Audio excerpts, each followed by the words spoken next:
I'm not sure if this is the creepiest or the most disgusting thing to ever happen to me, but here it is. I'm a 17-year-old female, and this happened about 3 months ago. Me and my friends always like to go to McDonald's after we had a good yoga session. You could call us regulars. We probably did yoga together 2 or 3 times a week, and it wasn't a class or anything. It was just me and 3 of my friends. We had another friend, Olivia, who occasionally joined us, but she was kind of flaky. If she didn't feel like doing yoga that day, we just went ahead and did it without her. We had been in this routine for a couple of weeks at this point, and we always looked forward to getting some nice junk food. There was something about McDonald's that was like the guilty pleasure of my entire existence. I normally didn't get it otherwise, but I really looked forward to the couple of occasions that me and my friends went there. But this one experience was horrible. I had been there enough that I started to recognize the people that worked there. I never had conversations with them, but I knew their faces well enough to spot when someone new was in the back working. That's exactly what happened this one Wednesday afternoon. I noticed this guy with really thin hair. He had a really creepy face, and I'm not sure how to describe it exactly. His eyes were humongous. They looked like the eyes of a bug. And then he had this really strange body language that always kind of freaked me out. It was like jumpy or something. If he was deep frying French fries, for example, he would stand perfectly still for a second, and then really quickly submerge them in one motion, and it would splash grease all over. This was very unusual, considering I had seen enough people put down fries that there was an easier way he could have done that. He didn't have to splash it like that. I was watching him one day, and we made eye contact. It was really unusual, too, because I was looking at him as my mom's credit card was processing to pay for my meal. He had his back turned toward me. I was trying to figure out if I knew who he was, and then he just spun around to look at me, and it was all in one motion. It was just really freaky. So I started noticing him more and more. He was always working whenever my friends and I got finished with our yoga. It didn't bother me too much. My friends also noticed how weird he was and told me about similar experiences. It wasn't creepy enough that we stopped going or anything, but it was certainly enough to notice. I remember the day in particular. It was a weekend because I didn't have school that day. Me and my friends had just finished a really good yoga session, and we headed over to McDonald's. Anyway, my friends and I ordered our food and were waiting for a few minutes. It took a little bit longer than usual, which isn't really an issue because we're not impatient or anything. But here was the weird part. They weren't busy. We were basically the only people in there waiting for food, and I think they had one other person who had already ordered who was sitting down and already eating. I didn't see any cars in the drive-thru, and I just found the whole situation extremely bizarre. I had noticed that the creepy guy was working, but I didn't see him for a very long time. He went behind a wall that I couldn't see him around, and I wasn't sure why he did this either. Life went on, and we got our food and sat down. I normally start by eating my fries and then have whatever my main meal is after that. Today it happens to be chicken nuggets. I got a 10-piece. As I was eating, I felt that creepy guy's watchful eyes looming over us. I felt really freaked out, and I convinced my friends to take our meal into the car to leave. As we left, I looked back to see him frowning at me. I didn't stop walking. Well, we got out there, and for a few minutes I felt like I was being paranoid and I overreacted. My friends thought so too, until I looked at my chicken nuggets. I looked inside of the box they were in, and they seemed to be covered in some kind of weird substance. I couldn't quite make it out, and I didn't know what to think. My immediate reaction was that they had put mayonnaise on it or something. Thankfully, I was smart enough to ask my friends before I took a bite. My one friend screamed, "That freak jizzed on your nuggets." The more I analyzed this strange substance on my chicken nuggets, the more convinced I became that it really was, in fact, that.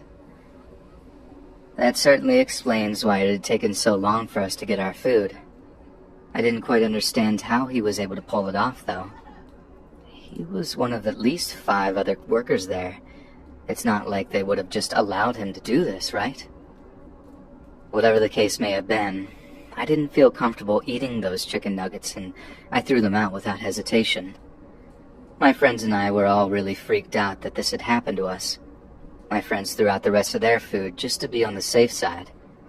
We weren't really sure if we should have reported this incident to the police or something. We really didn't know what to do. We just kind of laughed it off as being one of those crazy life experiences, and that was it. I haven't gone back to McDonald's since this whole experience. But yeah, that's the story of how I ordered chicken nuggets one time, and the freaky guy working there put his secret sauce on them. Okay, I don't think you guys are even going to believe this story, but it's 100% true. Just happened last week. I don't know how else I could even preface this dumpster fire of a story, but here it goes. I'm a 22-year-old male and I live with my fiancée. We had a nice apartment, but we were really looking to buy a house. I know, a little young for that, but we both landed really nice jobs after college and figured that it's better to get it out of the way now and start settling down. We're kind of old-fashioned like that. My fiancé's grandmother owns a home and no one lives in it. She had it for about a year since a family relative passed away. No one wanted anything to do with it since there was a lot of work that needed to be done, like painting the walls and redoing the floors and just various tasks like that. It wasn't completely horrible inside, but there was enough work that it literally sat there for a good little while. Well, my fiancé and I started talking to her grandmother after buying the place. She told us that she would sell it to us for a low enough price that we would be able to afford all of the renovations and whatnot. We were really excited about it. It was really exciting to think we were going to have purchased our first home together so shortly after graduating from college. But here was the problem. She had a lot of people in her family who started feeling left out. It was my fiancé's aunt and her two sons. Their father had died shortly after the second son was born, and the mother had a hard time coping with everything. She was a regular drinker and arguably an alcoholic. My fiancé told me that they were extremely negative people, and after meeting them a few times at family functions, I was surprised at how right she was. They lived in government housing. She collected disability fraudulently, and her two sons didn't work, despite one being 24 and the other being 19. There were whispers of drug abuse in there too. Suffice to know that these were not the kind of people you wanted to associate with. When word got out that we were buying the house from her grandma, they started feeling really left out. There were a few occasions where they'd try offering to watch the house, very obviously an attempt to get in there and do God only knows what. We politely declined and did everything we could to avoid them. I happened to be at the house one day. My fiancé was working and I work remotely online, so I was home alone. I had just walked down the street to buy a lemonade when I saw someone at her house. It was extremely unexpected. I got ready to confront a potential burglar when I noticed it was my fiancé's cousin trying to break in. He was startled when he saw me and froze for a minute. I asked him what he was doing, and he told me something about thinking he saw a car he didn't recognize in the driveway. I explained that it was my car, and he left without any big confrontation. As he walked away, though, I heard him start cursing under his breath. This was the point when I started feeling like we had something to worry about. Not feeling unsafe inside your own home is the worst feeling ever, especially being two young, recent college graduates. We both worked really hard to make this happen, and the idea that it made us feel unsafe there really bothered us. I still didn't even understand what they wanted out of the whole ordeal. They didn't have enough money to afford the property tax alone. Forget about utilities and anything else. About 2 weeks went by without any kind of confrontation. I had falsely convinced myself that they'd finally leave us alone. I was dead wrong. We went to McDonald's one day, exactly 1 week ago today, the day I'm writing this. Me and my fiancé both just wanted to be out of the house for a little while. Considering we were in the process of buying a house, we didn't want to go eat anywhere expensive, so McDonald's just seemed like a logical decision. Now before I continue, I feel the need to explain something about my fiancé and I. We are normally very serious people. We work very hard and we're both kind of workaholics, but when we get together to have some fun, we go hard. Work hard, play hard, right? Well, we got kind of silly when we played. Let me cut to the chase. We were both playing in the ball pit at our local McDonald's. We always enjoyed goofing off like that, and we weren't too concerned with what people would think of us. We'd only been messing around for 5 minutes when her cousin showed up at McDonald's too. It was creepy. He walked right in, looked at us the entire time. Before he even opened the front door, his eyes were stuck on us, and they felt heavy. My fiancée immediately knew something was wrong when my facial expression changed and she darted around to see what I was looking at.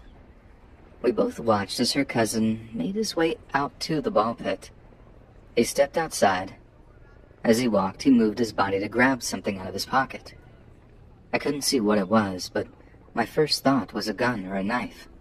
The look in his eyes told me he was out to do serious harm. He jumped into the ball pit in my direction. I luckily landed one solid punch in his face as he came down. It threw him off. I had an advantage. He kicked me in the stomach, but I landed a few more punches on his face. He started screaming for me to stop and that I was killing him. I would have kept going if my fiancée hadn't been watching. He started this, not me. We got out of the ball pit. He then began telling us that he was going to press charges on me for assaulting him. I wasn't even fazed by this. There were plenty of witnesses there that had seen the whole thing transpire. I started telling him that I was calling the cops and I was going to press charges on him. He got really panicked and ran back to his car and drove off. I'm not going to lie to you. This whole thing really shook me up. I didn't know what to think. I didn't know what to do. I looked around online and found an easy solution. A restraining order. My fiancée and I had both gotten restraining orders on her aunt and her 2 cousins. I didn't know why we didn't think of this sooner. It really solved the issue, and once they understood that we had a restraining order against them, they buggered right off.